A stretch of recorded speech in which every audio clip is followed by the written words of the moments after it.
ನೋಡಿ, ನಮ್ಮ ತ್ರಿವೇಣಿ ಸಂಗಮ ನಮ್ಮ ಕರ್ನಾಟಕದಲ್ಲಿ ಕಾವೇರಿ, ಕಪಿಲ, ಸ್ಫಟಿಕ ಈ ಮೂರು ಕೂಡ ಭಾಳ ಪವಿತ್ರವಾದಂಥ ಜಾಗ.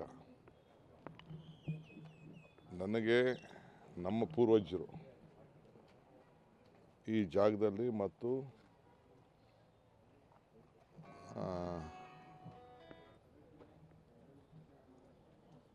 ಆ ತಾಲೂಕಿಗೆ ಸಂಬಂಧಪಟ್ಟಂಥ ಟಿ ನರಸೀಪುರದ ಇದೆಯಲ್ಲ ಮರಳದು ತಲಕಾಡಿನಲ್ಲಿ ಗಂಗರದು ಒಂದು ದೊಡ್ಡ ಇತಿಹಾಸ ಇದೆ. ನಮ್ಮ ಅನೇಕರ ದಾಖಲೆಗಳಲ್ಲಿ ನಮ್ಮ ಪೂರ್ವಜರು ಕೂಡ ಅಲ್ಲಿಂದ ನಾಯಕತ್ವ ವಹಿಸಿದಂಥ ದಾಖಲೆಗಳು ಕೂಡ ನಮ್ಮಲ್ಲಿದೆ.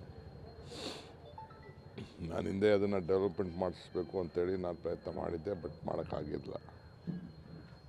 ಈಗ ಅದು ನಮ್ಮ ಅನೇಕ ಮಠಾಧೀಶರು, ಚುಂಚನಗಿರಿಯವರು, ಸುತ್ತೂರಿನವರು, ಬೇರೆಯವರೆಲ್ಲ ಸೇರಿ ಅದನ್ನು ಪರಂಪರೆಯನ್ನು ಸ್ವಲ್ಪ ಬೆಳೆಸ್ಕೊಂಡು ಬಂದಿದ್ದಾರೆ. ಇದು ಯಾವುದಕ್ಕೇನು ಕಡಿಮೆ ಇಲ್ಲ. ನಾನು ನಿನ್ನೆ ರಾತ್ರಿ 10:30-11 ಗಂಟೆಗೆ ನಾನು ಕೂಡ ಆ ಕುಂಭಮೇಳದಲ್ಲಿ ಸ್ನಾನ ಮಾಡಿದೆ. ನೀರು ಭಾಳ ಪವಿತ್ರವಾಗಿದೆ, ಇತಿಹಾಸ. ಸೊ ನಾವು ಅದನ್ನು ಉಳಿಸ್ಕೋಬೇಕು, ಬೆಳೆಸ್ಕೊಳ್ಬೇಕು. ಸೊ ಇದು ನಮ್ಮ ನಾಡಿನಲ್ಲೂ ಕೂಡ, ನಮ್ಮ ಭೂಮಿಯಲ್ಲೂ ಕೂಡ ಇಂಥ ಒಂದು ಪವಿತ್ರವಾದಂಥ ಜಾಗ ಇರೋದು ನಮ್ಮೆಲ್ಲರ ಭಾಗ್ಯ. ನಮ್ಮ ಜಿಲ್ಲಾಧಿಕಾರಿಗಳು ಮತ್ತು ನಮ್ಮ ಕನ್ನಡ ಕಲ್ಚರ್ ಅವರು, ಧಾರ್ಮಿಕ ದತ್ತಿಯವರು ಗಂಗಾ ಪೂಜೆಯನ್ನು ಪ್ರಾರಂಭ ಮಾಡಿದ್ದಾರೆ. ಭಾಳ ಚೆನ್ನಾಗಿ ಅಧಿಕಾರಿಗಳೆಲ್ಲ ಕೆಲಸ ಮಾಡಿದ್ದಾರೆ. ರಾತ್ರಿ 11 ಗಂಟೆಗೂ ಕೂಡ ಸುಮಾರು ಜನ ಎಲ್ಲ ಇದ್ದರು. ಸೊ ಅದಕ್ಕೆ ಇದು ಬಿಗಿನಿಂಗು. ಮಧ್ಯ ಕೋವಿಡ್ ಇರೋ ದೃಷ್ಟಿಯಿಂದ ಒಂದು 5-6 ವರ್ಷ ಅವರು ನಡೆಸಲಿಲ್ಲ. ಈಗ ಮತ್ತೆ ಪ್ರಾರಂಭ ಮಾಡ್ತಾಯಿದ್ದಾರೆ, 3 ವರ್ಷಕ್ಕೆ ಒಂದ್ಸತಿಗಿಂತ. ಮುಂದಿನ ದಿನದಲ್ಲಿ ಸರ್ಕಾರ ಅದಕ್ಕೊಂದು ದೊಡ್ಡ ಮಾಸ್ಟರ್ ಪ್ಲ್ಯಾನ್ ಮಾಡ್ತದೆ.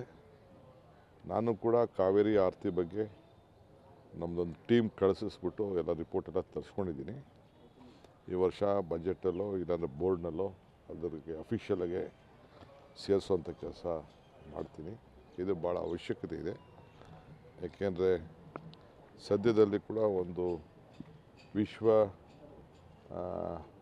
ನೀರಿನ ಸೇವ್ ವಾಟರ್ ದಿನಾಚರಣೆ ಇದೆ. ನೆಕ್ಸ್ಟ್ ಮಂತು ಮಾರ್ಚ್ 22ನೇ ತಾರೀಕು. ಅದಕ್ಕೂ ಕೂಡ ಸಿದ್ಧತೆಯನ್ನು ಈಗಾಗಲೇ ನಾವು ಮಾಡಿಕೊಳ್ಬೇಕಾಗಿದೆ. ಬಟ್ ಇವತ್ತೇನು ನಮ್ಮ 3 ಜಾಗದಲ್ಲಿ, ನಮ್ಮ ತ್ರಿವೇಣಿ ಸಂಗಮದಲ್ಲಿ ಕುಂಭಮೇಳ ನಡೀತಾ ಇದೆ. ನಮ್ಮ ಜನರು ನಾವೇನು ಎಲ್ಲರೂ ಕೂಡ ಪ್ರಯಾಗಿಗೆ ಹೋಗೋಂಥ ಅವಶ್ಯಕತೆ ಏನಿಲ್ಲ. ಇದು ಪವಿತ್ರವಾದ, ಈಗ ಯಾವುದೇ ಶ್ಲೋಕ, ಯಾವುದೇ ಇತಿಹಾಸದಲ್ಲಿ ಪುರಾಣಗಳೆಲ್ಲ ನೀವು ನೋಡಿದ್ರೆ ಗಂಗೆ ಎಷ್ಟು ಪವಿತ್ರ ಇದೆಯೋ, ಗಂಗಾ ನದಿಗೆ, ಸರಸ್ವತಿ ನದಿಗೆ ಎಲ್ಲ ಇದೆಯೋ, ಯಮುನಾ ನದಿಗೆ ಅಷ್ಟೇ ಪವಿತ್ರತೆ ನಮ್ಮ ಕಾವೇರಿಗೂ ಇದೆ. ಸೊ ಅದರಿಂದ ಕಾವೇರಿಯ ಭಾಗಗಳಿವು. ಸೊ ಅದಕ್ಕೆ ಎಲ್ಲ ಜನ ಇಲ್ಲಿ ನೀವು ಅಲ್ಲೋಗಿ ಹೆಚ್ಚು ಕಮ್ಮಿ ಮಾಡ್ಕೊಳ್ಳೋದು ಬೇಡ, ಭಾಳ ಕಷ್ಟ ಇದೆ.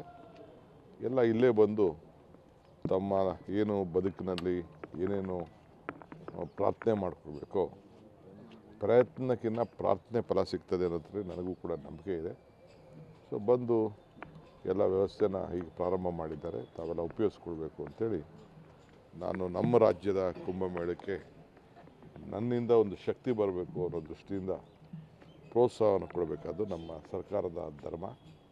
ಸೊ ಮುಖ್ಯಮಂತ್ರಿಗಳು ಕೂಡ ನಾನೇ ಹೋಗಬೇಕು ಅಂತಿದ್ದೆ, ನನ್ನ ಖಾಲಿ ರೀತಿ ಆಗಿದೆ. ಸೊ DK ಹೋಗ್ಬಿಟ್ಟು ಬಾ, ನೀನು ಮಿಸ್ ಮಾಡಬೇಡ ಅಂತೇಳಿ ನಾನು ಗ್ಲೋಬಲ್ ಇನ್ವೆಸ್ಟರ್ಸ್ ಮೀಟ್ ಮುಗಿಸ್ಕೊಂಡು ನಾನು ಇಲ್ಲಿಗೆ ಬಂದಿದ್ದೇನೆ. ನನಗೆ ಅಲ್ಲೇನು ಮುಳುಗಿದ ಅನುಭವ ಇತ್ತಲ್ಲ, ಇಲ್ಲಿ ಪ್ರಯಾಗರಾಜಲ್ಲಿ ಅಲ್ಲೇ ನಾನು ಮುಳುಗ ಅನುಭವ ಇತ್ತು, ಅದೇ ರೀತಿ ಅನುಭವ ಆಯಿತು. ನೀರು ಮಾತ್ರ ಭಾಳ ಪರಿಶುದ್ಧವಾಗಿದೆ ಇಲ್ಲಿ. ಸರ್, ಈಗ ಮೆಟ್ರೋದ ದರ ಹೆಚ್ಚಳ ಬಿಜೆಪಿ ಹೇಳ್ತಾ ಇದೆ, ಕಾಂಗ್ರೆಸ್ ಅವರು ಮಾಡ್ತಾ ಇದ್ದಾರೆ ದರ ಹೆಚ್ಚಳ. ನೋಡಿ, ಅವ್ರಿಗೆ ರಾಜಕೀಯ ಬಿಟ್ಟರೆ ಬೇರೆ ಏನೂ ಗೊತ್ತಿಲ್ಲ ಅವ್ರಿಗೆ. ಅಲ್ಲಿ ಯಾರು ಪಾರ್ಲಿಮೆಂಟಲ್ಲಿ ಮಾಡಲಿ, ಇಲ್ಲಿ ಮಾಡಲಿ, ಒಂದು ಸ್ಟ್ರೈಕ್ ಮಾಡಲಿ ಗಲಾಟೆ ಮಾಡಲಿ ಅದು ಆಟೋಮೆಟಿಕ್ಕಾಗಿ ನಂದು ಸೆಂಟ್ರಲ್ ಗೌರ್ಮೆಂಟ್ ಇಬ್ಬರದು 50% ಬಾರ್ಟರು. ಅದಕ್ಕೊಂದು ಕಮಿಟಿ ಇದೆ, ನಮ್ಮ ಗಮನಕ್ಕೂ ಬರಲ್ಲ. ಅದು ಆಟೋಮೆಟಿಕ್ಕಾಗಿ ಅವ್ರು ತೀರ್ಮಾನ ಮಾಡ್ತಾರೆ. ಅವ್ರು ಏನೇ ಡಿಸಿಷನ್ ಮಾಡಬೇಕಾದ್ರೂ ಸೆಂಟ್ರಲ್ ಗೌರ್ಮೆಂಟು ಅದಕ್ಕೊಂದು ಒಬ್ಬ ಜಡ್ಜ್ ಅವರ ನೇತೃತ್ವದಲ್ಲಿ ಒಂದು ಸಮಿತಿ ಇದೆ, ಅವರು ತೀರ್ಮಾನ ಮಾಡ್ತಾರೆ. ಈಗ ಮುಂದಕ್ಕೆ ಎಷ್ಟೊಂದು ಎಕ್ಸ್ಪ್ಯಾಂಡ್ ಮಾಡಬೇಕು.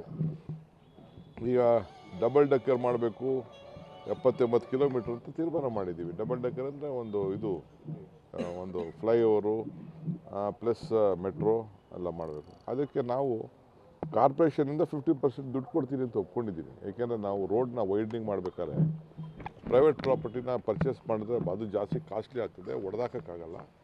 ಸಾರ್ವಜನಿಕರ ಆಸ್ತಿ ನಾವು ಉಳಿಸ್ಬೇಕು ಅನ್ನೋ ದೃಷ್ಟಿಯಿಂದ ಹಿಂದೆ ನಮ್ಮಲ್ಲಿ ಪ್ಲ್ಯಾನ್ ಆದಾಗ ಸ್ವಲ್ಪ ಅದನ್ನು ಯೋಚನೆ ಮಾಡ್ಬೋದಾಯಿತು. ಒಂದು ಟ್ರಯಲ್ ರಾಗಿಗುಂಡು ತಾವು ಮಾಡ್ದೋ, ಅದು ನಾನು ಹೋಗಿ ನಾಗ್ಪುರಲ್ಲಿ ಹೋಗಿ ನೋಡ್ಕೊಂಡು ಬಂದೆ.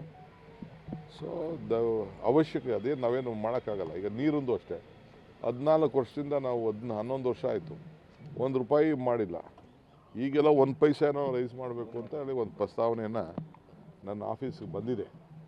ನಾನು ಸದ್ಯದಲ್ಲೇ ತೀರ್ಮಾನ ಮಾಡ್ತೀನಿ. ಸರ್, ಈಗ ರಾಜಣ್ಣ ಅವರು ಡೆಲ್ಲಿಗೆ ಹೋಗಿದ್ದಾರೆ, ಅಧ್ಯಕ್ಷರ ಬದಲಾವಣೆ ವಿಚಾರ ಚರ್ಚೆಗೆ ಹೋಗ್ತಾ ಇದ್ದೀನಿ ಅಂತ ಹೇಳೋದು. ದೊಡ್ಡವ್ರ ಬಗ್ಗೆ ನಾನು ಮಾತಾಡೋದು ಬೇಡ. ಅವೆಲ್ಲ ನಮ್ಮ ಸೀನಿಯರ್ ಲೀಡರ್ಸು, ನಾವೆಲ್ಲ ಇನ್ನು ಕಾರ್ಯಕರ್ತರು. ಗಲಾಟೆ ಆಗಿದೆ ಸರ್, ಉದಯಗಿರಿ ಗಲಾಟೆ ದೊಡ್ಡ ಸ್ಟೇಷನ್ ದೊಡ್ಡ ಮಟ್ಟದ ನಾನು ಅದು ವರದಿ ಎಲ್ಲ ತೊಗೊಂಡೆ. ಪೊಲೀಸ್ ಅಧಿಕಾರಿಗಳು ಭಾಳ ಚೆನ್ನಾಗಿ ಕಂಟ್ರೋಲ್ ಮಾಡಿದ್ದಾರೆ. ಯಾರೇ ತಪ್ಪು ಮಾಡಿದ್ರು ತಪ್ಪು ಕಾನೂನು ರೀತಿಯ ಕ್ರಮ ಕೈಗೊಳ್ತಾರೆ. ಯಾರೇ ತಪ್ಪು ಮಾಡಿದ್ರು, ಯಾವುದೇ ಥರ ತಪ್ಪು ಮಾಡಿದ್ರು ಕಾನೂನು ರೀತಿ ಕ್ರಮ ಕೈಗೊಳ್ತಾರೆ. ಬಟ್ ನಾನು ನಮ್ಮ ಆಫೀಸರ್ಸ್ ಏನು ಟೈಮ್ಲಿ ಆ್ಯಕ್ಟ್ ಮಾಡಿ ಕಂಟ್ರೋಲ್ ತಂದು ಯಾರಿಗೂ ಅಪಾಯ ಆಗಿಲ್ದಂಗೆ ಏನು ಮಾಡಿದ್ದಾರೆ, ನಾನು ಅವ್ರಿಗೆ ಅಭಿನಂದಿಸ್ತೇನೆ. ಕೂಡ ಕಲ್ಲು ಬಿದ್ದಿದೆ, ಆದ್ರೆ ರಾಜಣ್ಣ ಅವರು ಹೇಳ್ತಾರೆ ಪೊಲೀಸ್ ಅವರೇ ತಪ್ಪು ಮಾಡಿದ್ದಾರೆ ಅನ್ನುವಂಥದ್ದು.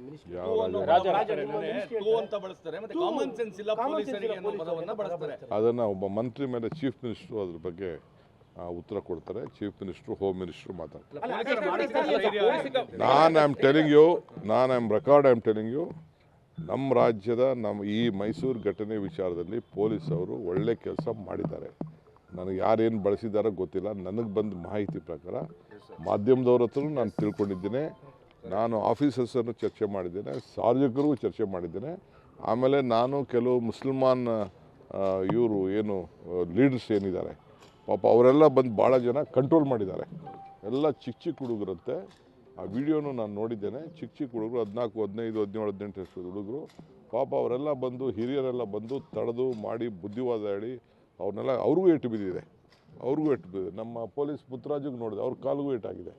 ತೆಗೆದು ನೋಡಿದೆ. ಕೆಲವ್ರಿಗೆಲ್ಲ ಇವ್ರಿಗೆ ಪ್ರೊಟೆಕ್ಷನ್ ಇತ್ತು, ಪಾಪ ಅವ್ರು ಯಾರಿಗೂ ಪ್ರೊಟೆಕ್ಷನ್ ಇರಲಿಲ್ಲ. ಬೇರೆ ನಮ್ಮ ಸಾರ್ವಜನಿಕರಿಗೆ ಏನಿರಲಿಲ್ಲ. ಲೀಡರ್ಸ್ಗೆ ಎಲ್ಲ ಧರ್ಮದ ಮುಖಂಡರುಗಳು ಭಾಳ ಪ್ರಯತ್ನ ಪಟ್ಟಿದ್ದಾರೆ.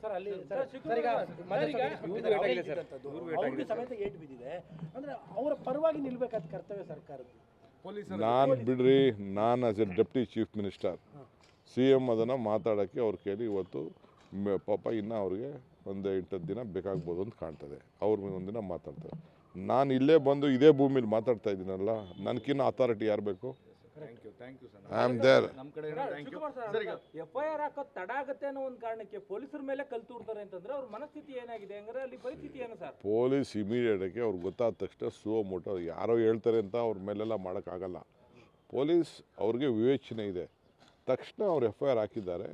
ಜೊತೆಗೆ ಏನು ಡ್ಯಾಮೇಜಸ್ ಆಗಿದೆ ಅದ್ರ ಮೇಲೂ FIR ಹಾಕಿದ್ದಾರೆ. ಅದೆಲ್ಲ ವಿಡಿಯೋ ಎಲ್ಲ ಸ್ಕ್ಯಾನಿಂಗ್ ಮಾಡ್ತಾ ಇದ್ದಾರೆ. ಎಲ್ಲರ ಮೇಲೂ ಕ್ರಮ. ಈ ಬಾರಿ ಇದೇ ರೀತಿಯಾದ ಹೇಳಿಕೆ ಕೊಡ್ತಾ ಇದ್ದಾರೆ, ಸರ್ಕಾರದ ಹೇಳಿಕೆ ಕೊಡ್ತಾ ಇದ್ದಾರೆ ಅಂತಲ್ಲ ಸರ್? ಈಗ ನಾನು ಅದ್ರ ಬಗ್ಗೆ ಮಾತಾಡಕ್ಕೆ ಹೋಗಲ್ಲ. ಚೀಫ್ ಮಿನಿಸ್ಟ್ರು ಮಾತಾಡ್ತಾರೆ. ಸಂಗಮೇಶ್ವರದ